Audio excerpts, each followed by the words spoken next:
우리 아빠 카드예요. 한 번만 긁어봐 주세요. 배고픔에 떨던 아이의 말이 끝나기도 전에 거친 손이 아이의 뺨을 스쳤습니다. 바닥에 떨어진 건 떡볶이가 아니라 낡은 가죽 지갑과 검은 카드 한 장. 그 순간이었습니다. 저 멀리 도로 끝에서 검은 세단들의 행렬이 묵직하게 밀려오고 있었어요. 헤드라이트가 하나 둘 이어지며 어둡던 골목은 마치 나처럼 밝아졌고 포장마차가 있는 골목으로 차량들이 연이어 들어오기 시작했습니다. 그리고 그 맨 앞 차에서 모든 체면을 내려놓고 한 사람이 급하게 차에서 내려 달려오고 있었죠. 그가 왜 이렇게까지 서둘러 이곳으로 오고 있는지 그 이유를 그때의 아이들은 아직 알지 못했습니다. 신발도 신지 못한 한 노인이 아이에게 달려와 끌어안고 울기 시작했습니다. 하지만 아무도 몰랐습니다. 그 아이들이 오랜 시간 기다리고 기다려온 그의 인생 전체였다는 사실을 말이죠. 그날 밤 모든 것은 단돈 3,000원에서 시작됐습니다. 안녕하세요. 오늘 이야기는 아빠가 지켜온 자존심이 아이들의 나머지 인생을 살려낸 이야기입니다. 잠시만 마음을 열고 끝까지 함께 들어주세요. 오늘의 사연 시작합니다. 복도 창문에 낀 성에가 마치 날카로운 칼날처럼 빛나던 추운 겨울날 오후였습니다. 10살 지훈이 7살 난 남동생 지호의 손을 꼭 잡은 채 텅 빈 복도로 밀려나고 있었어요. 집주인 박말순이 지훈의 어깨를 거칠게 밀치며 낡은 보따리 몇 개를 복도 바닥으로 내던졌습니다. 보따리가 바닥에 떨어지며 둔탁한 소리를 냈고 그 안에서 아이들의 몇 안 되는 옷가지가 삐져나왔죠. 박말순이 허리에 손을 얹고 지훈을 매섭게 노려보며 소리쳤습니다. 아비 없는 자식들이라더니 예의도 없지. 어디서 남의 집 앞에서 버티고 있어. 당장 안 나가. 지훈이 빨갛게 터져버린 손으로 박말순의 옷자락을 붙잡으며 애원했습니다. 아줌마, 제발이요. 오늘만 있게 해주세요.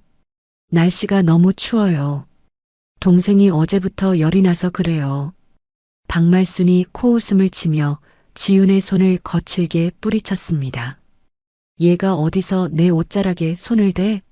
더러운 손 안 치워. 월세 밀린 게 몇 달인데 아직도 버티고 있어? 죽은 내 애비 원망이나 해야지. 왜 나한테 이래? 옆에서 지호가 지훈의 팔을 붙잡고 울기 시작했습니다. 누나, 나 추워. 집에 들어가고 싶어. 아빠는 언제 와? 지훈이 지호의 귀를 외투 소매로 감싸 안으며 박말순을 향해 다시 한번 고개를 숙였습니다.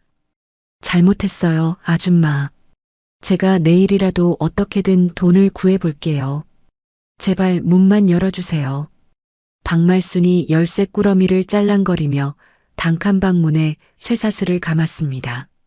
돈? 지나가는 개가 웃겠다. 10살짜리 계집애가 무슨 돈을 구해? 훔치기라도 하겠다는 거야? 너희 같은 것들은 매가 약이지. 좋은 말로 할 때 어서 사라져. 박말순은 말을 마치자마자 철문을 쾅 닫고 안으로 들어가 버렸습니다. 복도에는 윙윙거리는 바람소리와 지호의 가녀린 울음소리만이 가득했었죠. 지우는 바닥에 흩어진 보따리 사이에서 아빠가 임종 직전까지 품에 안고 있던 낡고 해진 가죽 지갑을 발견했습니다. 지훈이 지갑을 조심스럽게 집어들어 가슴 안쪽 주머니에 깊숙이 집어넣었습니다. 그 지갑은 아빠가 살아생전 목숨보다 아꼈던 자존심의 무게가 고스란히 담긴 유일한 유산이었거든요. 지훈은 지호의 손을 잡고 계단을 내려오며 아빠가 들려주던 이야기를 떠올렸습니다. 이야기는 이 비극의 씨앗이 뿌려진 20년 전 폭우가 대저택의 기와지붕을 때리던 그날 밤의 서슬퍼런 기억으로 거슬러 올라갑니다. 당시 25의 혈기 왕성했던 청년 한민수는 대한민국 재계의 거물인 한태식 회장의 앞을 가로막고 있었습니다. 창밖으로는 천둥이 치고 비가 억수같이 쏟아지고 있었죠. 한태식이 아들 한민수의 뺨을 세차게 후려치며 소리쳤습니다. 이 자식, 정녕 내 뜻을 거스르겠다는 거냐? 그 가난뱅이 여자랑 결혼이라도 하겠다는 거야. 한민수가 입가에 흐르는 피를 닦으며 단단한 목소리로 대답했습니다. 아버지, 저는 돈보다 사람이 더 소중합니다. 제가 사랑하는 이 여자를 버리고 평생 죄책감 속에 살 수는 없어요. 한태식이 책상 위에 놓여있던 은빛 예물시계를 집어들어 바닥에 내동댕이 쳤습니다. 유리가 산산조각이 나며 시계 바늘은 12시 5분에서 멈춰버렸습니다. 그래, 잘났다. 내 고귀한 사랑인가 뭔가 하는 걸로 먹고 살아봐. 이 문을 나가는 순간 너는 내 자식이 아니다. 한민수가 바닥에 떨어진 멈춘 시계를 주머니에 넣으며 아버지를 똑바로 쳐다봤습니다. 죄송합니다, 아버지. 하지만 언젠가 제 선택이 틀리지 않았다는 걸 증명하러 돌아오겠습니다. 한민수가 빗속으로 걸어나갈 때 어머니가 몰래 아들의 주머니에 카드 한 장을 찔러 넣어주었습니다. 어머니가 오열하며 아들의 손을 꼭 잡고 말했습니다. 민수야, 너 정말 죽을 것 같이 힘들 때만 엄마 생각해서 이거 써라. 알았지?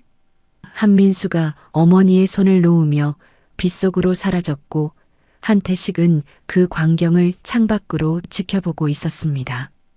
사실 한태식은 그 카드의 결제 알람이 오직 자신의 비밀 휴대폰으로만 전송되도록 보안팀에 이미 엄명을 내려두었던 상황이었죠.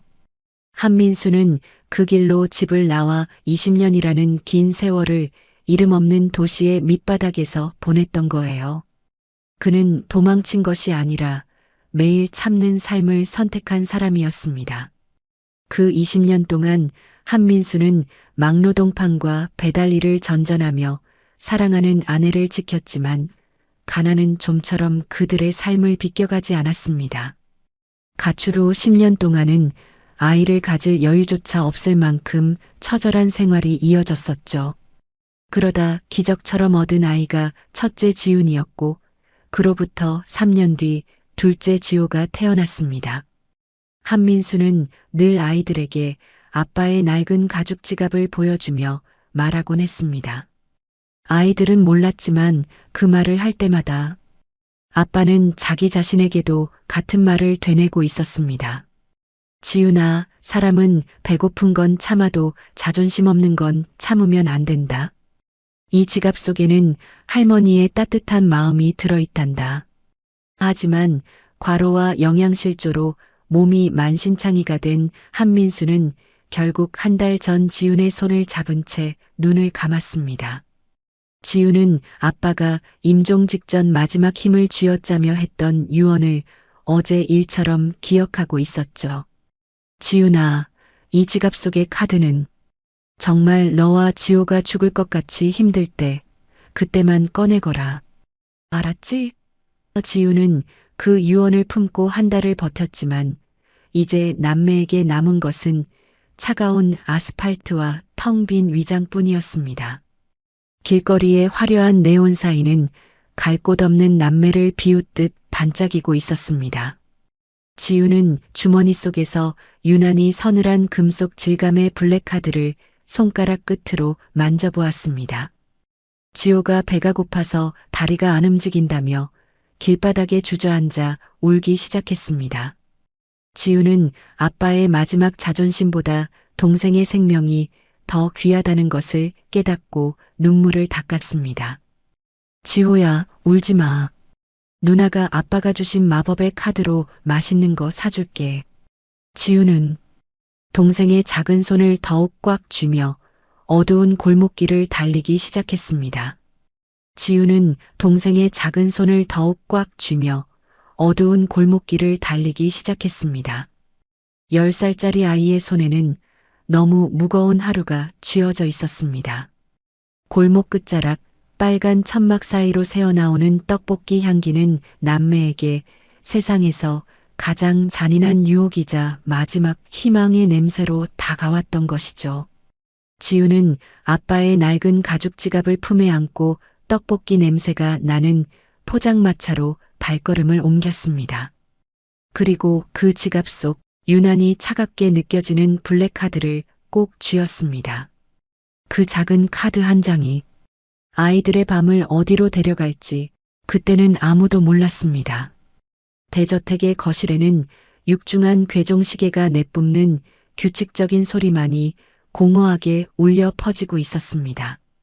천장에는 수천 개의 크리스털이 박힌 샹들리에가 눈부신 빛을 내뿜고 있었지만 그 빛은 오히려 집안의 서늘한 정막을 더욱 도드라지게 만들었죠.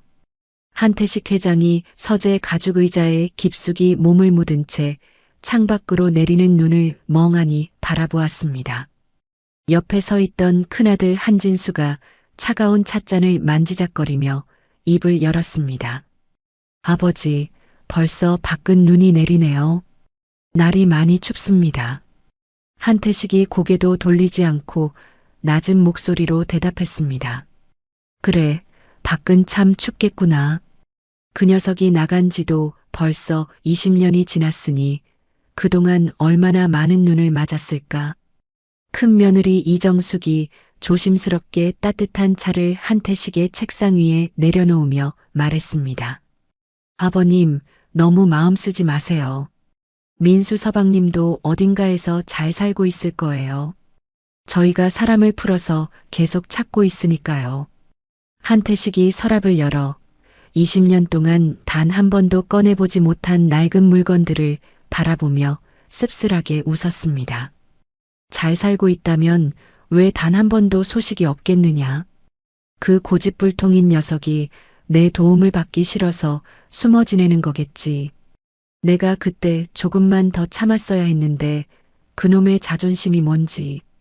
그는 그날 이후 한태식 회장은 아들을 버린 아버지가 아니라 평생을 후회 속에서 견디는 사람이 되었습니다.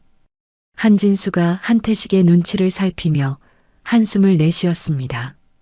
저희 집에 아이라도 있었다면 집안 분위기가 좀 달랐을 텐데 제가 아버님께 면목이 없습니다. 한태식이 손을 내저으며 서랍 깊숙한 곳을 확인했습니다.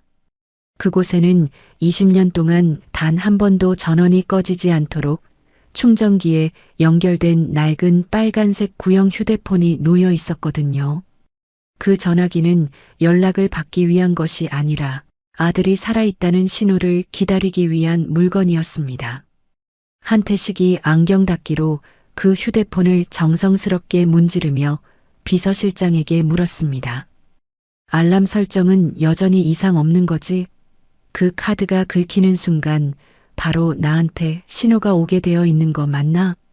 옆에 서 있던 김 비서실장이 고개를 숙이며 대답했습니다. 네, 회장님. 국내외 모든 가맹점에서 결제 시도가 발생하는 즉시 회장님 휴대폰으로 위치 정보가 전송되도록 시스템을 상시 점검하고 있습니다. 한태식이 빨간 휴대폰을 가슴 위에 올려두고 눈을 감았습니다. 그래, 그 녀석이 죽기보다 힘들면 언젠가는 카드를 쓰겠지. 나는 그 소리 하나를 듣기 위해 이 20년을 버텼단다. 미련한 놈, 아버지한테 져주는 게 그리도 어려웠더냐. 그 시각 지우는 동생 지호의 떨리는 손을 잡고 어느 밝은 편의점 앞으로 다가갔습니다. 지호가 편의점 유리창 안에 따뜻한 찐빵을 보며 침을 꼴깍 삼키며 말했습니다. 누나, 저거 한 개만 먹으면 안 돼? 나 진짜 배고파서 쓰러질 것 같아. 지우는 아빠의 낡은 가죽 지갑을 품에서 꺼내 블랙카드를 쥐었습니다. 지훈이 조심스럽게 편의점 문을 열고 들어가 계산대 앞에 섰습니다. 젊은 알바생이 지훈과 지호의 꼬질꼬질한 행색을 보더니 인상을 찌푸리며 말했습니다. 얘들아, 여기 구걸하는 데 아니야. 돈 없으면 빨리 나가. 지훈이 떨리는 손으로 블랙카드를 계산대 위에 올려놓으며 애원했습니다. 아저씨, 저 도둑 아니에요. 이거 우리 아빠 카드인데 이걸로 우유랑 저기 있는 찐빵 좀 살 수 있을까요? 알바생이 카드를 집어들더니 코웃음을 치며 지훈의 손으로 카드를 툭 던졌습니다. 이게 뭐야? 장난감이야? 어디서 장난감 카드를 들고 와서 우유를 달래? 요즘 애들은 참 무섭네. 빨리 안 나가면 경찰 부른다. 지훈이 바닥에 떨어진 카드를 서둘러 주우며 다시 말했습니다. 장난감 아니에요. 아빠가 정말 힘들 때 쓰라고 하신 귀한 카드란 말이에요. 한 번만 긁어봐 주시면 안 돼요? 알바생이 계산대 문을 박차고 나와 지훈과 지호를 밖으로 세게 밀쳐냈습니다. 어디서 영업 방해야? 돈 없으면 굶는 거지. 어디서 도둑질한 물건으로 사기를 쳐? 다시는 오지 마. 지호가 바닥에 넘어지며 무릎이 깨졌고 지훈은 넘어진 동생을 감싸 안으며 입술을 깨물었습니다. 지훈이 지호의 무릎에 묻은 흙을 손바닥으로 털어내며 속삭였어요. 지호야, 미안해. 누나가 미안해. 울지 마, 응? 지호가 아픈 무릎을 부여잡고 지훈을 쳐다보며 울먹였습니다. 누나, 아빠 카드는 가짜인가 봐. 아무도 안 받아줘. 우리 이제 굶어 죽는 거야? 지훈은 대답 대신 동생을 꼭 안아주었지만 마음속은 까맣게 타들어가고 있었습니다. 그때 길가에 서 있던 어느 취객이 지훈과 지호에게 빈 깡통을 발로 차며 소리쳤습니다. 거북하게 길막하지 말고 저기 구석으로 가. 어린 것들이 벌써부터 구걸이나 배우고 말이야. 세상 참 말세다 말세야. 지훈은 취객의 욕설을 뒤로하고 지호를 부축해 다시 걷기 시작했습니다. 아빠가 늘 말씀하시던 자존심이라는 것이 배고픔 앞에서는 얼마나 무기력한지 10살 소녀는 몸소 느끼고 있었던 것이죠. 눈발은 점점 거세지고 있었고 지훈은 마지막 희망으로 골목 어귀의 포장마차로 향했습니다. 포장마차 안은 맵싸한 고춧가루 냄새와 뜨거운 어묵 국물에서 뿜어져 나오는 하얀 김으로 가득했습니다. 그 따뜻한 온기 사이로 지훈과 지호의 떨리는 숨소리가 이질적으로 섞여들었죠. 포장마차 주인 박말순이 떡볶이 판을 휘저으며 김이 모락모락 나는 떡볶이를 그릇에 담고 있었습니다. 박말순이 남매를 보더니 더러운 행주를 탁탁 털며 매운 연기를 아이들 쪽으로 휙 붙였습니다. 아이고, 재수없게 오늘 장사 다 했네. 아니, 아까 쫓겨난 것들이 여기까지 기어온 거야? 너희 같은 거지들한테 팔 떡볶이는 없으니 당장 꺼져. 지훈이 지호의 어깨를 감싸 안으며 포장마차 안으로 한 발자국 더 들어섰습니다. 아줌마, 저 진짜 돈 있어요. 아빠가 주신 이 카드로 떡볶이 1인분만 살 수 있게 해주세요. 지훈이 검은색 블랙카드를 박말순 앞에 조심스럽게 내려놓았습니다. 박말순이 한 손에 뒤집개를 든 채 지훈이 내민 블랙카드를 낚아채듯 집어들더니 형광등 불빛에 이리저리 비춰보며 의심스러운 눈초리를 보냈죠. 카드는 일반적인 플라스틱과는 달리 묵직한 금속의 무게감을 지니고 있었고 형광등 불빛을 받을 때마다 은은하게 검은 광택을 내뿜고 있었습니다. 박말순이 카드를 손톱으로 톡톡 두드려 보며 비아냥거렸습니다. 이것 좀 보게나. 요즘은 거지들도 이런 장난감을 들고 다니나 봐. 무거운 게 꼭 철판떼기 같네. 야, 꼬맹아. 너 이거 진짜 어디서 주웠어? 솔직히 말하면 떡볶이 한 개는 그냥 줄게. 지훈이 동생 지호를 자기 뒤로 더 깊숙이 숨기며 단호한 목소리로 대답했습니다. 훔친 것도 주운 것도 아니라고 말씀드렸잖아요. 우리 아빠 거예요. 우리 아빠가 돌아가시기 전에 저한테 직접 주신 거라고요. 옆에서 떡볶이를 먹던 손님들이 카드를 힐끗거리며 한마디씩 거들었습니다. 아니, 애들이 어디서 저런 비싼 물건을 훔쳐왔나 보네. 요즘 세상이 워낙 험해서 말이야. 박말순이 눈을 가늘게 뜨며 지훈의 손등을 찰싹 때렸습니다. 너 이거 어디서 훔쳤어? 솔직히 말해. 10살짜리 거지한테 이런 카드가 있을 리가 없잖아. 지훈이 맞은 손등을 감싸 쥐며 단호하게 대답했습니다. 훔친 거 아니에요. 우리 아빠 거예요. 옆에서 소주잔을 기울이던 사내 하나가 껄껄 웃으며 참견을 했습니다. 아이고 얘야. 내 아빠라는 양반이 제정신이면 이런 카드를 애한테 줬겠어? 이건 딱 봐도 돈 많은 사람들이나 쓰는 물건 같은데 말이야. 차라리 아빠가 도둑이었다고 말하는 게 더 믿음직스럽겠다. 지훈의 눈에 눈물이 핑 돌았지만 지훈은 입술을 꽉 깨물고 아빠의 낡은 가죽 지갑을 품에 더 세게 안았습니다. 그 지갑 속에는 아빠의 20년 세월뿐만 아니라 먼저 세상을 떠난 엄마의 마지막 부탁도 함께 담겨 있었거든요. 지훈은 잠시 눈을 감고 3년 전 엄마가 돌아가시던 그 시린 날을 떠올렸습니다. 가난한 국밥집 딸로 태어나 평생을 시장 바닥에서 고생만 했던 엄마는 아빠를 만난 것을 단 한 번도 후회하지 않았습니다. 병원비가 없어서 차가운 방에서 각혈을 하면서도 엄마는 아빠의 손을 꼭 잡고 블랙카드를 쓰지 말라고 당부했었죠. 민수 씨, 우리 사랑을 저 차가운 돈으로 증명하고 싶지 않아요. 당신 자존심 내가 다 아니까 끝까지 버텨줘요. 아빠는 그런 엄마의 마음을 알기에 피눈물을 흘리며 공사판을 전전했고 엄마가 한 줌의 재가 되어 떠나는 순간에도 할머니가 준 카드를 꺼내지 않았습니다. 지훈에게 그 카드는 단순한 돈이 아니라 부모님이 목숨보다 소중히 지켰던 사랑의 마침표였던 거예요. 하지만 지금 그 마침표를 찍어야 하는 순간이 왔음을 지훈은 본능적으로 느끼고 있었습니다. 지호가 배고픔에 지쳐 누나의 점퍼 자락을 꼭 쥐고 바들바들 떨고 있었으니까요.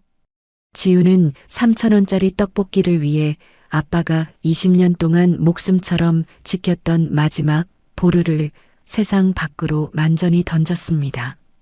박말순이 비릿한 웃음을 지으며 카드를 단말기 옆에 놓았습니다. 그래, 그럼 내가 이거 한번 긁어본다. 만약 이거 안 긁히면 너희는 바로 도둑놈으로 경찰서 가는 거야. 알았어? 그리고는 카드를 손바닥 위에서 까닥거리며 험악한 표정을 지어 보였습니다.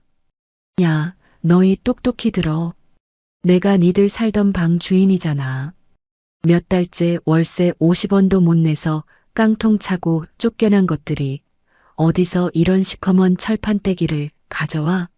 이건 딱 봐도 부잣집 양반 지갑에서 슬쩍한 거 아니야?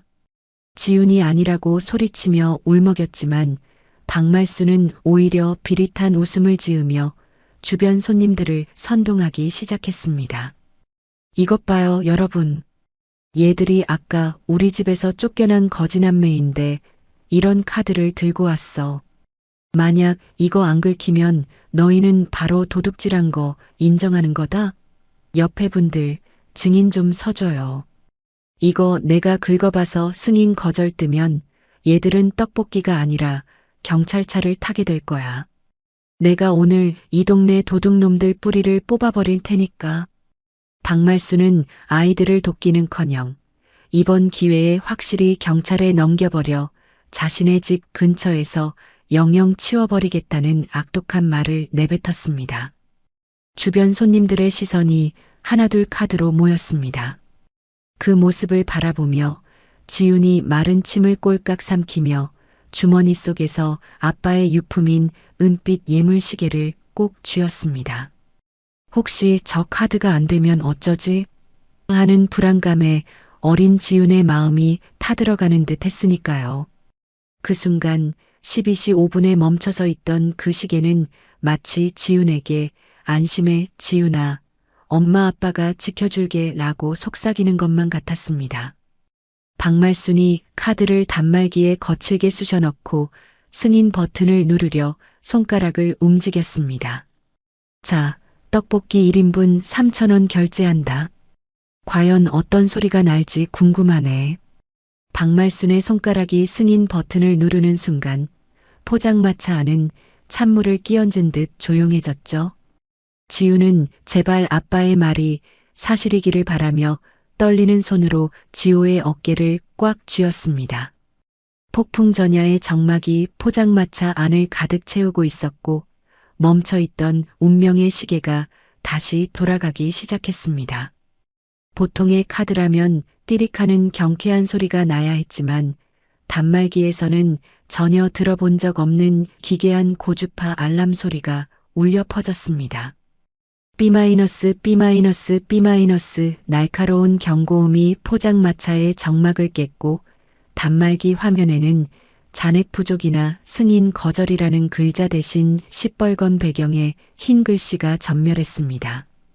VVIP 긴급관리 대상 마이너스 즉시 본사 연락 및 결제 위치 보고 요망 박말순의 얼굴이 순식간에 하얗게 질렸습니다. 이게 뭐야? 기계가 왜 이래? 너 진짜 이거 어디서 가져온 거야? 같은 시각 포장마차에서 불과 2블록 떨어진 골목길에는 검은색 세단 한 대가 천천히 움직이고 있었습니다.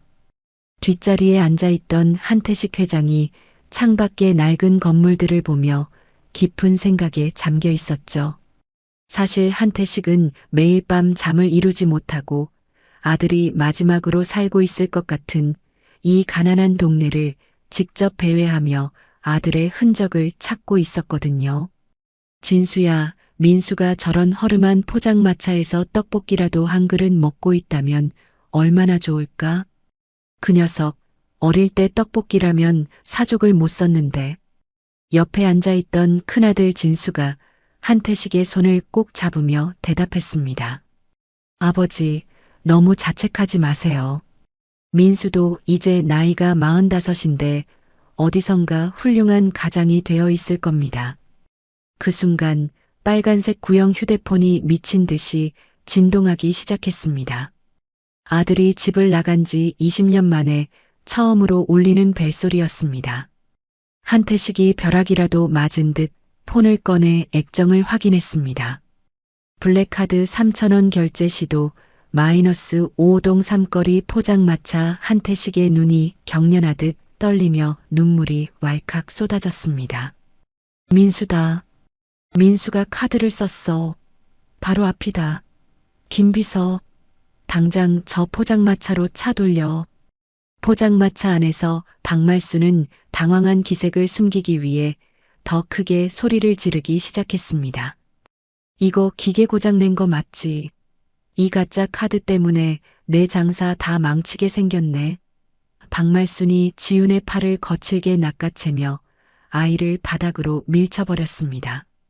지훈이 바닥에 넘어지며 무릎을 찧었지만 카드를 뺏기지 않으려 가슴에 꼭 품었습니다. 지호가 울며 누나를 감싸 안았지만 박말순은 오히려 지훈의 머리채를 잡으려 손을 뻗었습니다. 너 오늘 경찰서 가서 아주 혼쭐이 나야겠어. 어디서 이런 요상한 물건을 들고 와서 사기를 쳐. 지훈이 눈물을 닦으며 바닥에서 소리쳤습니다. 우리 아빠 카드예요. 아줌마가 결제해 본다고 하셨잖아요. 우리 아빠 도둑 아니에요. 포장마차 밖으로 사이렌 소리가 들려왔고 박말순은 의기양양하게 밖을 내다봤습니다. 하지만 나타난 것은 경찰차가 아니었습니다. 골목 끝에서부터 끝까지 정체를 알 수 없는 수십 대의 검은 차량이 눈부신 상향등을 켠 채 포장마차 앞을 마치 거대한 성벽처럼 에워싸며 멈춰 섰습니다. 타이어 타는 냄새와 함께 차에서 내린 수십 명의 경호원이 포장마차의 입구를 순식간에 통제하기 시작했습니다. 박말순과 손님들은 그 압도적인 풍경의 숨소리조차 내지 못한 채 굳어버렸죠. 지우는 차가운 바닥에서 아빠의 은빛 예물시계를 꼭 쥐며 생각했습니다. 아빠, 시계가 움직이려는 것 같아요. 포장마차 문이 열리고 한 노신사가 신발도 제대로 신지 못한 채 맨발로 아이들을 향해 달려오고 있었습니다. 포장마차 문이 거칠게 열리며 매서운 겨울바람이 안으로 들이닥쳤습니다. 눈발이 섞인 바람에 포장마차 안의 전등이 위태롭게 흔들렸고 그 빛 아래로 한 노신사가 모습을 드러냈죠. 한성그룹의 총수 한태식 회장이었습니다. 한태식은 평소에 위험 있는 모습은 온데간데였고 한쪽 신발이 벗겨진 채 구멍난 양말 사이로 피가 맺힌 맨발로 바닥을 딛고 있었습니다. 포장마차 주인 박말순이 당황하여 단말기를 붙잡고 한태식에게 소리쳤습니다. 아니, 영감님은 또 누구쇼? 여기 지금 경찰 오기로 했으니까 가만히 좀 계셔. 이 맹랑한 꼬맹이들이 귀한 카드를 훔쳐와서 지금 아주 난리가 났으니까. 옆에 있던 김 비서실장이 박말순의 앞을 가로막으며 차가운 목소리로 말했습니다. 입 다무세요. 당신이 지금 누구 앞에서 함부로 입을 놀리는지 알고나 하는 소립니까? 박말순이 김 비서실장의 위압적인 태도에 주춤하며 뒤로 물러났습니다. 아니, 내가 뭘 잘못했다고 그래요? 저 애들이 도둑질한 카드를 내밀었다니까요. 저기 단말기에 꽂힌 저 카드 좀 보쇼. 한태식은 박말순의 말은 들리지도 않는지 바닥에 쓰러져 지호를 감싸 안고 있는 지훈에게로 시선을 고정했습니다. 한태식이 떨리는 목소리로 지훈을 부르며 무릎을 꿇었습니다. 아가, 너는 누구냐? 이 카드를 내가 가지고 있었던 게냐? 지훈이 겁에 질린 눈으로 한태식을 바라보며 블랙카드를 가슴으로 더 세게 끌어안았습니다. 우리 아빠 거예요. 훔친 거 아니에요. 아빠가 정말 배고플 때 쓰라고 하셨단 말이에요. 한태식의 눈에서 굵은 눈물이 뚝뚝 떨어져 차가운 포장마차 바닥을 적셨습니다. 아빠라니, 내 아빠가 민수란 말이냐? 한민수가 내 아버지란 말이야? 지훈이 고개를 끄덕이며 울먹이는 목소리로 대답했습니다. 네, 우리 아빠 이름이 한민수예요. 그런데 아빠는 이제 없어요. 하늘나라에 가셨단 말이에요. 한태식이 가슴을 쥐어뜯으며 짐승 같은 울음소리를 내뱉었습니다. 이럴 수가. 이 미련한 놈아. 이 애비가 널 얼마나 찾았는데. 죽다니 그게 무슨 소리냐? 박말순이 상황 파악이 안 되는지 옆에서 다시 투덜거리기 시작했습니다. 아니, 영감님이 저 애들 할아버지라도 된다는 거죠? 그럼 이 카드 결제나 좀 해보쇼. 3,000원인데 기계가 이상한 소리만 내고 결제가 안 된다니까요. 김 비서실장이 박말순의 팔을 거칠게 낚아채며 벽으로 밀어붙였습니다. 당신 그 더러운 입 당장 닫지 못해?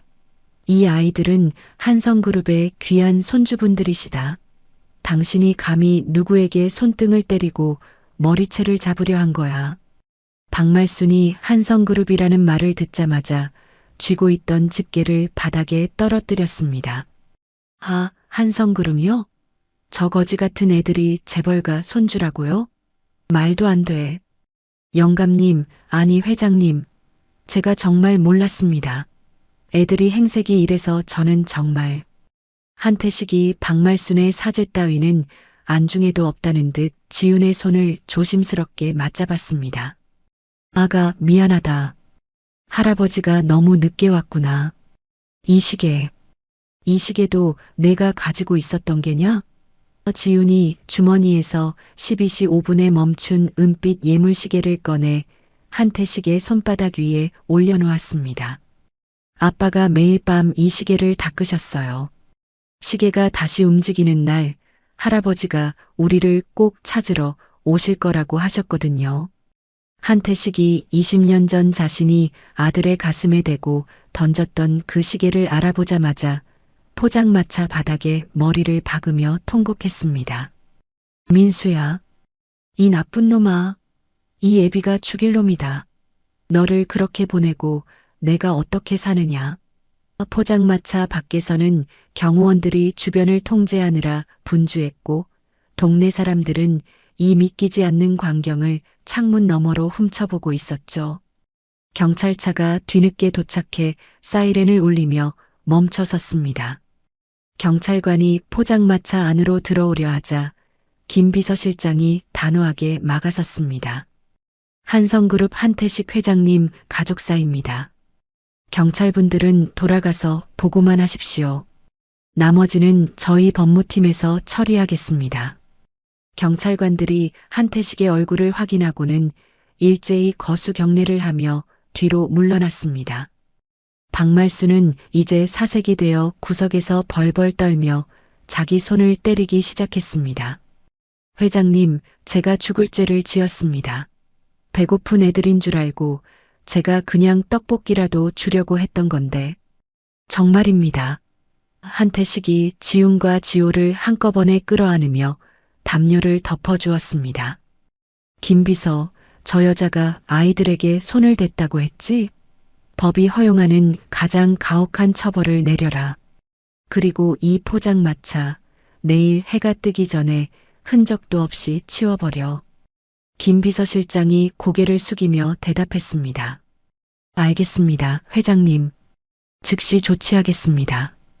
지호가 한태식의 품에 안겨 가느다란 목소리로 물었습니다. 할아버지, 우리 이제 떡볶이 먹을 수 있는 거야? 배가 너무 고파요. 한태식이 지호의 야윈 볼을 비비며 눈물을 닦아주었습니다. 그래, 지호야. 떡볶이가 아니라 이 세상에 맛있는 건 할아버지가 다 사줄게. 이제 우리 집으로 가자. 따뜻한 우리 집으로. 한태식은 맨발인 것도 잊은 채 아이들을 소중히 안고 포장마차를 나섰습니다. 검은색 차량들의 문이 동시에 열렸고 아이들은 생전 처음 보는 화려한 차 안으로 몸을 실었습니다. 차 안은 히터 바람으로 후끈했고 지우는 이제야 아빠의 유품인 블랙카드를 김 비서실장에게 건넸습니다. 아저씨, 이거 우리 아빠 카드니까 꼭 잘 챙겨주세요. 아빠의 보물이거든요. 김 비서실장이 두 손으로 카드를 받으며 떨리는 목소리로 대답했습니다. 걱정 마십시오, 아가씨. 이 카드는 이제 우리 가문의 가장 소중한 보물로 간직될 것입니다. 차가 포장마차 골목을 빠져나갈 때 지우는 창밖으로 내리는 눈을 보며 작게 중얼거렸습니다. 아빠, 시계가 드디어 움직일 것 같아요. 한태식은 아이들을 품에 꼭 안은 채 아들의 이름을 부르며 어둠 속으로 사라지는 포장마차를 응시했습니다. 그것은 20년의 고독과 가난이 끝나고 새로운 기적이 시작되는 밤의 풍경이었습니다. 아이들의 고른 숨소리가 차 안에 퍼지기 시작했고 한태식은 그 소리를 들으며 다시는 이 손등을 놓지 않겠노라 맹세했습니다. 거대한 철문이 육중한 소리를 내며 열리고 검은색 세단 5대가 정갈하게 다듬어진 정원수를 지나 대저택의 현관 앞에 멈춰 섰습니다. 지우는 차창 밖으로 보이는 비현실적인 풍경에 눈을 떼지 못했습니다. 아빠가 가끔 잠꼬대처럼 말하던 대궐 같은 집이 바로 이곳이라는 사실이 믿기지 않았던 거예요. 한태식 회장은 차가 멈추자마자 직접 지호를 안아들고 내렸습니다. 지훈의 손을 꼭 잡은 한태식의 손등에는 아까 포장마차에서 묻은 흙먼지가 그대로 남아 있었죠. 현관문이 열리자 수십 명의 하인이 줄지어 서서 고개를 숙였습니다. 회장님, 돌아오셨습니까? 한태식이 그들을 향해 엄숙하게 소리쳤습니다. 다들 주목해라. 오늘부터 이 아이들은 내 귀한 손주들이다. 당장 주치의를 부르고 가장 따뜻한 방에 불을 지펴라. 거실 안쪽에서 큰아들 진수와 며느리 정숙이 신발도 신지 않은 채 뛰어내려왔습니다. 정숙이 지훈의 꼬질꼬질한 행색과 빨갛게 터진 손등을 보자마자 입을 틀어막으며 주저앉았습니다. 아이고, 아버님, 이 아이들이. 정말 민수 서방님 아이들이에요? 어머나, 저 가여운 것들 좀 봐. 진수가 지훈의 어깨를 조심스럽게 감싸주며 떨리는 목소리로 물었습니다. 얘야, 내가 지훈이구나? 내가 내 큰아빠란다. 정말 고생 많았다. 이제 괜찮아. 이제 아무도 너희를 괴롭히지 못해. 정숙이 울먹이며 지호를 한태식의 품에서 건네받았습니다. 지호라고 했니? 어쩜 이렇게 아빠 어릴 적이랑 똑같이 생겼을까? 세상에 몸이 왜 이렇게 가벼워? 얼마나 굶은 거야? 자식이 없어 정막만 흐르던 대저택에 아이들의 가느다란 숨소리와 정숙의 흐느낌이 섞여들기 시작했습니다. 한태식은 지훈을 이끌고 2층에서 가장 햇살이 잘 드는 방으로 향했습니다. 하인들이 분주하게 움직이며 따뜻한 물을 준비하고 폭신한 거위 털 이불을 깔았습니다. 지훈은 발바닥에 닿는 보드라운 카펫의 촉감이 낯설어 자꾸만 발가락을 꼼지락거렸죠. 정숙이 따뜻한 물에 적신 수건으로 지훈의 얼굴을 닦아주며 다정하게 말했습니다. 지훈아, 이제 씻고 새 옷으로 갈아입자. 내가 입을 예쁜 옷들이 벌써 도착했단다. 지훈이 정숙의 손길을 받으며 조심스럽게 물었습니다. 큰엄마, 우리 여기 계속 있어도 돼요? 아빠가 그랬거든요. 할아버지는 아주 무서운 분이라고 우리를 싫어하실지도 모른다고요. 옆에서 그 소리를 듣던 한태식이 가슴을 치며 창가로 고개를 돌렸습니다. 미안하다, 지훈아. 이 할아버지가 못나서 내 아빠한테 그런 기억만 남겼구나. 무서워하지 마라. 이제 이 집의 모든 것이 다 내 것이란다. 한태식은 거실로 내려와 김 비서실장을 불렀습니다. 김 비서, 아이들이 가져온 아빠의 유품들을 가져오게. 김 비서실장이 음반 위에 아빠의 낡은 가죽 지갑과 블랙카드, 그리고 12시 5분에 멈춘 은빛 예물 시계를 받쳐들고 나타났습니다. 한태식이 그 낡은 지갑을 손으로 어루만지며 한참 동안 말이 없었습니다. 지갑을 열자 블랙카드가 유난히 차갑게 빛나고 있었죠. 카드 밑에는 꼬깃꼬깃 접힌 종이 뭉치들이 가득했습니다. 한태식이 그 종이들을 하나씩 펼쳐보았습니다. 그것은 아빠 민수가 지난 20년 동안 매년 할아버지의 생신과 명절 때마다 붙이지 못하고 쓴 편지들이었습니다. 아버지, 올해도 불효자는 멀리서 큰 절을 올립니다. 제가 선택한 사랑이 틀리지 않았음을 증명하고 싶어 아직은 돌아갈 수가 없습니다. 편지마다 잉크가 번진 자국이 선명했습니다. 아빠 역시 편지를 쓰며 얼마나 많은 눈물을 흘렸을지 짐작이 가는 대목이었죠. 한태식은 편지를 가슴에 품고 서재로 들어가 문을 걸어 잠갔습니다. 잠시 후 주방에서는 지호를 위한 따뜻한 죽과 지훈이 좋아하는 반찬들이 한 상 가득 차려졌습니다. 지훈은 식탁에 차려진 화려한 음식들을 보며 아까 포장마차에서 먹지 못한 떡볶이 생각이 났습니다. 지훈아, 왜 안 먹니? 입에 안 맞니? 진수가 걱정스러운 듯 묻자 지훈이 숟가락을 만지작거리며 대답했습니다. 아빠랑 엄마가요. 제가 맛있는 거 먹을 때마다 동생 먼저 챙기라고 하셨거든요. 그런데 지호가 지금 자고 있어서 지호 깨면 같이 먹어도 될까요? 그 말을 들은 정숙이 다시 한번 울음을 터뜨리며 지훈을 껴안았습니다. 어쩜 애가 이렇게 마음이 깊을까? 지훈아, 지호 거는 따로 챙겨둘 테니까 너 먼저 먹으렴. 너도 며칠은 굶은 것 같구나. 지훈은 그제야 조심스럽게 죽 한 숟가락을 입에 넣었습니다. 따뜻한 기운이 온몸으로 퍼져나가는 순간 지훈은 참았던 눈물이 왈칵 쏟아졌습니다. 아빠도 같이 먹었으면 좋았을 텐데. 아빠는 만날 물만 마시고 우리한테 고기 다 줬거든요. 밤이 깊어지자 대저택은 고요해졌지만 한태식의 서재 불은 꺼질 줄 몰랐습니다. 한태식은 아들의 낡은 지갑 속에서 아내의 사진을 꺼내보며 나직하게 읊조렸습니다. 당신 말이 맞았소. 민수는 끝까지 자기 자존심을 지켰구려. 내가 저 애들을 위해서라도 이제는 그 멈춰버린 시간을 다시 돌려놔야겠어. 한태식은 책상 위에 놓인 은빛 예물시계를 뚫어지게 쳐다봤습니다. 12시 5분. 20년 전 아들과 아버지가 등을 돌렸던 그 비극의 시간. 한태식은 이제 그 시계의 태엽을 다시 감을 준비를 하고 있었습니다. 방 안에는 이제 더 이상 차가운 정막이 아닌 새로운 생명의 온기가 조금씩 번져나가고 있었습니다.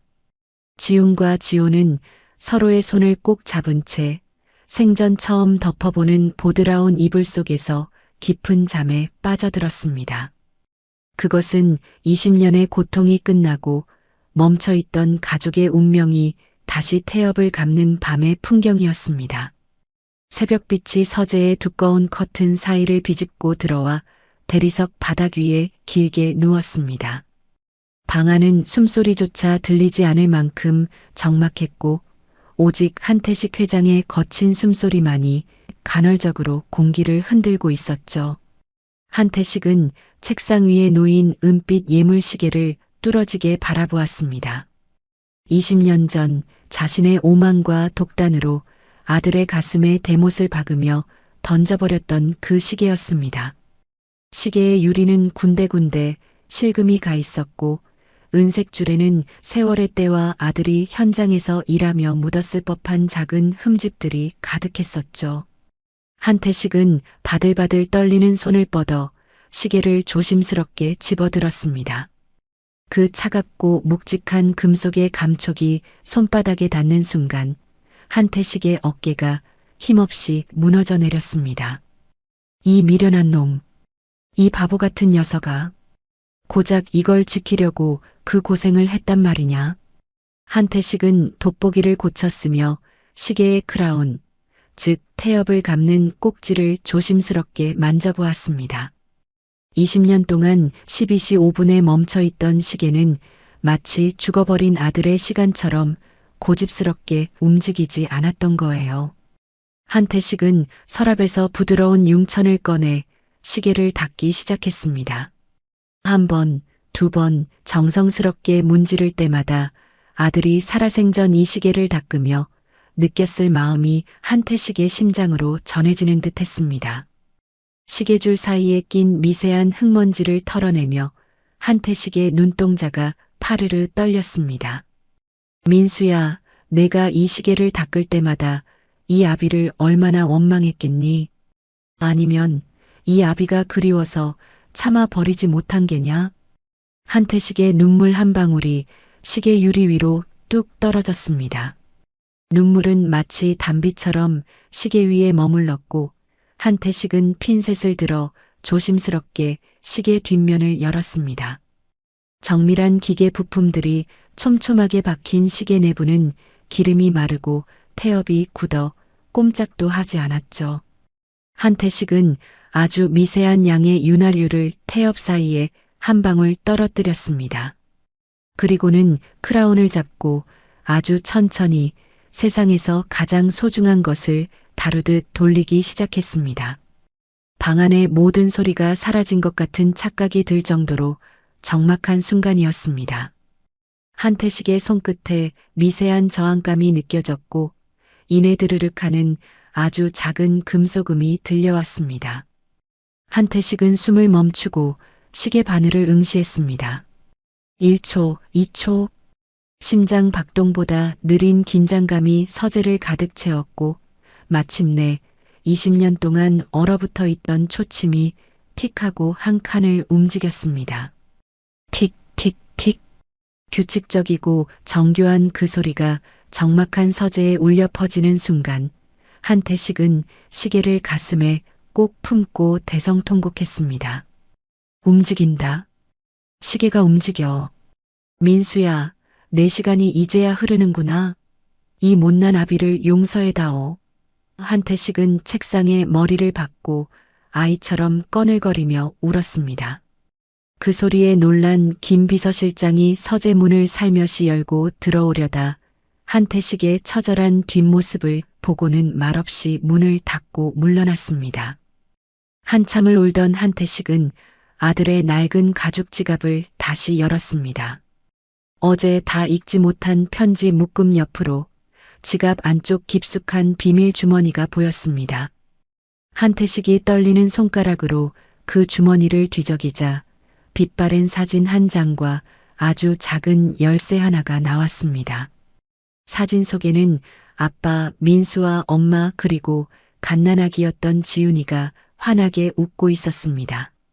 비록 배경은 허름한 단칸방이었지만 그들의 얼굴에는 이 저택의 그 누구도 갖지 못한 평온한 행복이 깃들어 있었죠. 한태식은 사진 속 아들의 얼굴을 손가락으로 매만지며 작은 열쇠를 뚫어지게 쳐다봤습니다. 김비서 있는가? 한태식의 부름에 김비서실장이 급히 들어왔습니다. 한태식이 열쇠를 내밀며 물었습니다. 이 열쇠 혹시 우리 집 지하창고 열쇠가 아닌가? 301호라고 적혀 있는데. 김비서실장이 열쇠를 건네받아 확인하더니 깜짝 놀라며 대답했습니다. 회장님, 이건 민수 도련님이 나가시기 전까지 쓰시던 개인 창고 열쇠입니다. 제가 20년 동안 한 번도 열지 않고 그대로 관리해 왔습니다. 한태식은 신발도 제대로 신지 않은 채 지하 창고로 달려갔습니다. 먼지가 자욱한 창고 문을 열쇠로 열자 그 안에는 뜻밖의 광경이 펼쳐져 있었습니다. 그곳에는 수십 개의 선물 상자가 가지런히 쌓여 있었거든요. 상자마다 날짜가 적혀 있었습니다. 2006년 아버지 생신, 2010년 어머니 기일, 2015년 추석. 아들 민수는 집을 나간 후에도 매년 할아버지의 생신과 명절 때마다 선물을 사서 차마 직접 전하지 못하고 몰래 사람을 시켜 어느 창고에 넣어두었던 것입니다. 한태식이 가장 최근의 상자를 열어보았습니다. 그 안에는 한태식이 평소 좋아하던 따뜻한 캐시미어 목도리와 함께 짧은 쪽지가 들어있었습니다. 아버지, 올해는 유난히 춥다고 합니다. 부디 감기 조심하십시오. 제가 직접 둘러드리지 못해 죄송합니다. 한태식은 목도리를 얼굴에 비비며 창고 바닥에 주저앉았습니다. 이 미련한 놈아. 이렇게 마음을 다 쓰고 있었으면서 왜 한 번을 안 나타난 거야. 내가 죽일 놈이다. 내가 눈이 멀어 내 진심을 못 봤어. 한태식의 통곡 소리가 지하 창고의 차가운 벽에 부딪혀 메아리 쳤습니다. 그때 잠에서 깬 지훈이 할아버지의 울음소리를 듣고 창고 입구까지 내려왔습니다. 지훈은 계단 끝에서 울고 있는 한태식의 뒷모습을 보며 아빠의 지갑을 가슴에 꼭 안았습니다. 지훈이 조심스럽게 다가가 한태식의 등에 작은 손을 얹었습니다. 할아버지, 울지 마세요. 우리 아빠가 그랬어요. 할아버지는 세상에서 제일 힘이 센 분이라서 절대로 울면 안 된다고요. 한태식이 뒤를 돌아 지훈을 끌어안으며 말했습니다. 지훈아, 내 아빠가 이 할아버지를 한 번도 잊은 적이 없었구나. 이 선물들을 좀 보렴. 이 모든 게 다 내 아빠의 마음이었어. 지훈은 할아버지의 품에 안겨 아빠가 남긴 선물 상자들을 바라봤습니다. 그 상자들은 단순한 물건이 아니라 아빠가 20년 동안 포기하지 않았던 가족에 대한 희망의 증거였습니다. 한태식의 손목에서 다시 흐르기 시작한 은빛 예물시계가 틱, 틱 소리를 내며 정막을 깨고 있었습니다. 마치 아빠 민수가 아버지, 이제 됐어요. 이제 아이들을 부탁해요라고 속삭이는 것만 같았습니다. 한태식은 지훈의 손등에 흐르는 눈물을 닦아주며 이제야 비로소 아들과의 긴 이별을 끝낼 준비가 되었음을 깨달았습니다. 방 안에는 새벽의 푸른 기운이 물러가고 따스한 아침 햇살이 조금씩 스며들고 있었습니다. 대저택의 새벽은 평소보다 훨씬 일찍, 그리고 아주 낯선 온기와 함께 찾아왔습니다. 어둠이 채 가시지 않은 시각이었지만 늘 정적이 감돌던 주방에서는 달그락거리는 그릇 소리와 함께 고소한 쌀밥 익는 냄새가 은은하게 퍼져나갔죠. 그것은 20년 동안 이 집에서 사라졌던 사람 사는 냄새였습니다. 한태식 회장은 밤새 한잠도 이루지 못한 채 서재 창가에 서서 밝아오는 새벽 하늘을 바라보고 있었습니다. 그의 눈가는 여전히 붉게 짓물러 있었지만 눈빛만큼은 그 어느 때보다 단호하고 서슬퍼런 위엄을 되찾은 상태였습니다. 그는 이른 아침 비서실장을 불러 엄중한 명령을 내렸습니다. 그것은 그룹의 주가나 새로운 사업에 관한 것이 아니었습니다. 김 비서, 지금 당장 사람들을 데리고 민수가 마지막까지 머물던 그 단칸방으로 가서 내 아들이 마지막까지 누웠던 그 시린 자리를 정리하고 그 아이가 그토록 지키려 했던 낡은 보따리 하나, 흙 묻은 양말 한 짝까지 단 하나도 빠짐없이 소중히 모셔오게. 그리고 한 회장의 목소리가 파르르 떨리며 잠시 끊겼습니다. 가슴속에서 치밀어 오르는 통안의 눈물을 삼키며 그가 이내 덧붙였습니다. 민수의 아내, 그 가여운 내 며느리가 잠든 곳도 찾아내게나. 세상 사람들은 그 아이를 가난뱅이라 불렀을지 몰라도 이제는 이 한태식의 며느리로서 가장 양지 바른 곳에 내 아들과 함께 눕혀주어야겠어. 죽어서라도 둘이 외롭지 않게 말이야. 몇 시간 후 화려한 리무진 한 대와 검은 세단들이 지훈과 지호가 쫓겨났던 그 낡고 허름한 빌라복도 앞에 멈춰 섰습니다. 동네 사람들은 평생 구경도 못 해본 고급 차량의 행렬에 눈을 휘둥그레 뜨며 창밖을 내다봤죠. 검은 정장을 입은 경호원들이 줄지어 내려 낡은 복도를 지나 지훈의 집이었던 단칸방 앞으로 향하는 모습은 마치 영화 속 한 장면 같았습니다. 집주인 박말수는 이미 경찰서로 연행된 뒤였고 아이들을 가로막았던 그 차가운 쇠사슬은 김 비서의 손에 의해 허무하게 끊겨나갔습니다. 방문이 열리는 순간 김 비서는 숨이 멎는 듯한 통증을 느꼈습니다.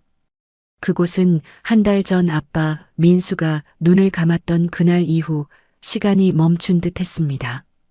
곰팡이가 핀 벽지 곳곳에는 아이들이 그린 듯한 삐뚤삐뚤한 가족사진 그림들이 붙어 있었고 구석에는 아빠가 생전에 쓰던 때 묻은 작업복과 낡은 안전모가 주인을 잃은 채 가지런히 놓여 있었습니다. 김 비서실장은 그 거친 작업복 위로 뜨거운 눈물 한 방울을 떨어뜨리며 아빠가 마지막까지 품고 있었을 가난하지만 고결했던 삶의 흔적들을 조심스럽게 상자에 담았습니다. 그날 오후 한성그룹 본사 사옥 로비에는 전 세계 어디에서도 볼 수 없는 전례 없는 풍경이 펼쳐졌습니다. 화려한 화환들 대신 수만 송이의 하얀 국화꽃 바구니가 끝도 없이 늘어서 장관을 이뤘죠. 한태식 회장은 아들의 장례를 뒤늦게나마 한성그룹의 이름으로 다시 치러주기로 결심한 것이었습니다. 장례식장 정중앙에는 아빠 민수의 영정 사진이 놓였습니다. 그 사진은 지훈의 지갑 속에 소중히 간직되어 있던 단칸방의 허름한 배경 속에서도 세상을 다 가진 듯 환하게 웃고 있던 그 사진을 크게 확대한 것이었습니다. 대한민국 재계와 정계의 거물들이 줄지어 조문을 왔지만 한 회장은 그들의 화려한 인사에는 아랑곳하지 않고 오직 지훈과 지호의 손을 꼭 잡은 채 아들의 영정만을 바라보았습니다. 그때 장례식장 입구에서 작은 소란이 일었습니다. 기름때 묻은 잠바와 낡은 점퍼 차림의 사내 몇 명이 주춤거리며 들어온 것이었죠. 그들은 민수가 생전에 막노동판에서 함께 땀 흘렸던 동료들과 밤낮으로 길을 누비던 배달 기사들이었습니다. 저희가 민수 형님 마지막 가시는 길에 술 한잔 올리고 싶어서 왔는데 여기가 너무 대단한 곳이라 감히 들어와도 될지. 보안 요원들이 그들을 제지하려 하자 한 회장이 직접 자리를 박차고 나와 그들의 투박하고 거친 손을 맞잡았습니다. 어서 오십시오. 제 아들과 마지막까지 고통을 나누며 함께 해주신 귀한 분들이시군요. 제 아들이 평생 지켰던 그 고귀한 자존심이 바로 여러분 곁에 있었던 모양입니다. 진심으로 감사합니다. 한 회장은 그들에게 가장 높은 예우를 갖추어 대접했고 그 광경을 지켜보던 사람들은 진정한 인간의 품격이 무엇인지 깨달으며 숙연해졌습니다. 장례식이 끝나갈 무렵 한 회장은 지훈을 서재로 따로 불렀습니다. 그의 손에는 지훈이 떡볶이 3,000원을 위해 내밀었던 그 묵직한 블랙카드가 들려 있었죠. 한 회장은 떨리는 손으로 카드를 지훈의 작은 손바닥 위에 올려주며 물었습니다. 지훈아, 이 카드의 진짜 주인이 누구인지 아니? 지훈이 고개를 갸우뚱하며 대답했습니다. 할머니가 아빠한테 주신 거 아니에요? 아빠는 이게 아빠의 마지막 자존심이라고 하셨는데. 한 회장은 인자하면서도 슬픈 미소를 지으며 카드를 뒤집어 보여주었습니다. 아니다. 이 카드는 20년 전 내 아빠가 이 집을 나갈 때 내가 내 할머니에게 몰래 전했던 거란다. 언젠가 이 녀석이 너무 힘들어서 나를 찾아오고 싶을 때 그 지독한 고집과 자존심을 꺾지 않고도 내게 신호를 보낼 수 있는 유일한 통로였지. 하지만 내 아빠는 20년 동안 단 한 번도 이 카드를 긁지 않았어. 자기 자식들이 굶주리고 본인의 몸이 망가져 죽어가는 그 순간까지도 말이다. 한 회장이 가리킨 카드 뒷면 마그네틱 선 위에는 아주 작은 글씨로 아빠 민수의 친필이 새겨져 있었습니다. 아버지 사랑합니다. 하지만 제 선택을 후회하지는 않습니다. 그것을 본 지우는 그 자리에 주저앉아 펑펑 울음을 터뜨렸습니다. 아빠가 떡볶이 3,000원을 결제하기 위해 이 카드를 세상 밖으로 꺼냈을 때 그것은 가난에 굴복한 것이 아니었습니다. 자신의 평생을 바쳐 지켜온 자존심보다 동생 지호의 생명이 더 귀하다는 것을 깨달은 세상에서 가장 위대한 사랑의 결단이었던 것이죠. 한 회장은 울고 있는 손녀를 품에 꼭 안으며 다짐했습니다. 지훈아, 이제 이 카드는 더 이상 돈을 쓰는 카드가 아니란다. 이건 내 아빠가 우리 가족에게 남긴 용서와 화해의 증표야.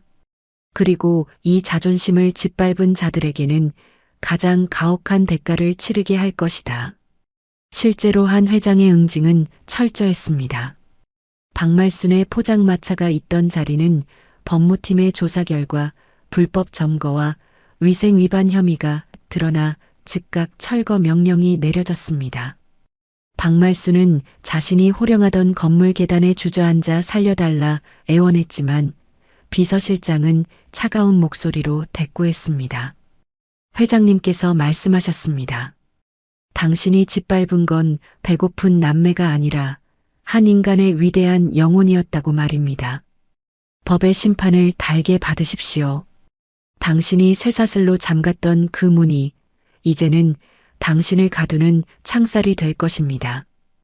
박말순이 남매를 내쫓으며 위세를 떨쳤던 그 낡은 빌라와 포장마차 부지는 세무조사와 불법 건축물 조사를 통해 모조리 압류되었습니다. 포장마차가 형체도 없이 뜯겨나가는 광경은 동네 사람들에게 강렬한 교훈을 남겼고 그 자리에는 곧이어 아빠 민수의 이름을 딴 재단의 첫 번째 건물인 민순의 희망 무료 급식소가 세워질 준비를 마쳤습니다. 장례를 모두 마치고 돌아오는 길, 지우는 차창 밖으로 쏟아지는 눈부신 겨울 햇살을 바라보았습니다. 저 멀리 아빠와 엄마가 함께 잠든 새로운 묘역으로 향하는 길목마다 마치 아빠가 마중이라도 나온 듯 따뜻한 바람이 아이들의 볼을 어루만지고 있었습니다. 지우는 주머니 속에서 째깍째깍 힘차게 돌아가는 은빛 예물시계의 소리를 들으며 비로소 아빠를 향해 환하게 웃어 보였습니다.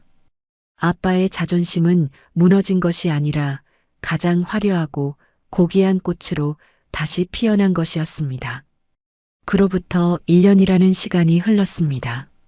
계절은 4번의 옷을 갈아입었고 대저택의 정원에는 아빠 민수가 생전에 가장 좋아했다던 수국과 장미가 가득 피어올라 온 집안을 향기롭게 물들이고 있었습니다.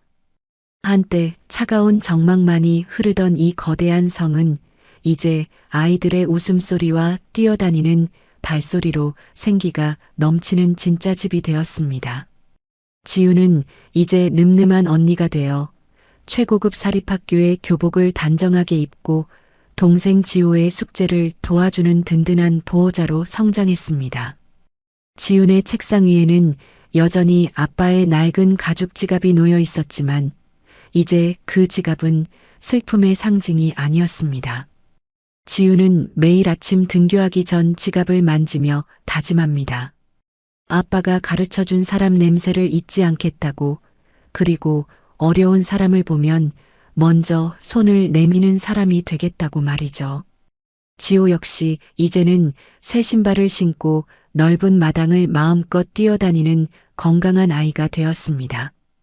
처음 이곳에 왔을 때 떡볶이만 보면 눈물을 글썽이던 아이는 이제 할아버지가 해주는 밥이 세상에서 제일 맛있어요. 라고 외치며 한 회장의 어깨에 매달려 어리광을 부리곤 합니다. 자식이 없어 외로운 삶을 살던 큰아들 내외는 이 남매를 친자식보다 더 끔찍이 아끼며 아빠 민수의 빈자리를 거대한 사랑으로 가득 채워주었습니다. 큰어머니는 매일 밤 아이들의 머리맡에서 아빠의 어릴 적 영웅담을 들려주며 아이들이 아빠를 자랑스럽게 기억할 수 있도록 도왔습니다. 한태식 회장의 삶도 완전히 바뀌었습니다. 그는 이제 기업의 골치 아픈 업무들을 전문 경영인들에게 맡기고 자신의 남은 인생을 오직 손주들과 함께하는 시간에 쏟아붓고 있었습니다. 저택 거실 가장 잘 보이는 곳에는 아빠의 블랙카드가 든 액자와 함께 한 오차도 없이 힘차게 돌아가는 은빛 예물시계가 나란히 전시되었습니다. 그 시계는 더 이상 12시 5분에 멈춰 있지 않았습니다. 그것은 가족의 끊어졌던 운명이 다시 연결되었음을, 그리고 이제부터 흐르는 시간은 오직 행복만을 기록할 것임을 상징하고 있었죠. 무엇보다 놀라운 변화는 아빠가 마지막으로 떡볶이를 사려 했던 그 포장마차 거리에 일어났습니다. 한 회장은 그 부지를 통째로 매입하여 한민수 희망재단의 본부와 함께 대규모 무료 급식소를 세웠습니다. 그곳은 단순히 배고픈 사람들에게 밥을 주는 곳이 아니었습니다. 지훈과 지호처럼 사회의 사각지대에 놓인 아이들에게 꿈을 심어주고 자존심을 잃지 않게 도와주는 따뜻한 쉼터가 되었죠. 재단 전시실 정중앙에는 아빠의 블랙카드가 가장 고귀한 유산이라는 이름으로 걸렸고 그 카드 밑에는 아빠가 생전에 남긴 일기장 글귀가 적혀 있었습니다. 나의 가난은 아이들에게 물려주지 않겠지만 나의 진심만은 아이들의 심장에 남기고 싶다. 이 문구는 그곳을 찾는 수많은 사람에게 깊은 울림을 주었습니다. 한 회장은 매일 아침 서재에 놓인 빨간 구형 휴대폰을 정성스럽게 닦으며 아들과 대화를 나눕니다. 민수야, 오늘 지훈이가 수학시험에서 100점을 맞았단다. 지호는 이제 편식도 안 하고 아주 씩씩해졌어. 내가 남기고 간 보물들이 내 인생의 가장 큰 축복이 되었구나. 고맙다, 내 아들아. 빨간 휴대폰은 이제 비극의 알람을 울리지 않습니다. 하지만 그것은 한 회장에게 인생에서 가장 중요한 것이 돈이나 명예가 아니라 곁에 있는 사람의 손을 잡아주는 온도라는 것을 가르쳐준 기적의 증표로 남았습니다. 이야기를 지켜보시는 시청자 여러분, 때로는 우리가 쥐고 있는 마지막 자존심이 너무 무겁고 버거워 모든 걸 포기하고 싶을 때가 있습니다. 하지만 아빠 민수가 그랬듯 그 진심을 끝까지 지켜낸다면 그 진심은 반드시 누군가의 가슴에 닿아 기적을 만듭니다. 3,000원짜리 떡볶이 한 그릇에서 시작된 이 슬프고도 아름다운 이야기는 이제 수천억 원의 선행이 되어 세상의 어둠을 밝히는 밝은 별이 되었습니다. 가족이란 비록 몸은 떨어져 있어도 하나의 심장 소리로 연결된 존재이며 진정한 사랑은 죽음조차 갈라놓을 수 없는 가장 강력한 힘이라는 것을 우리는 보았습니다. 지훈과 지호가 할아버지의 손을 꼭 잡고 노을 지는 언덕을 산책하는 마지막 뒷모습 위로 경쾌하게 울려 퍼지는 시계 소리가 겹쳐 흐릅니다. 지훈은 밤마다 하늘을 보며 아빠에게 행복한 보고를 올립니다.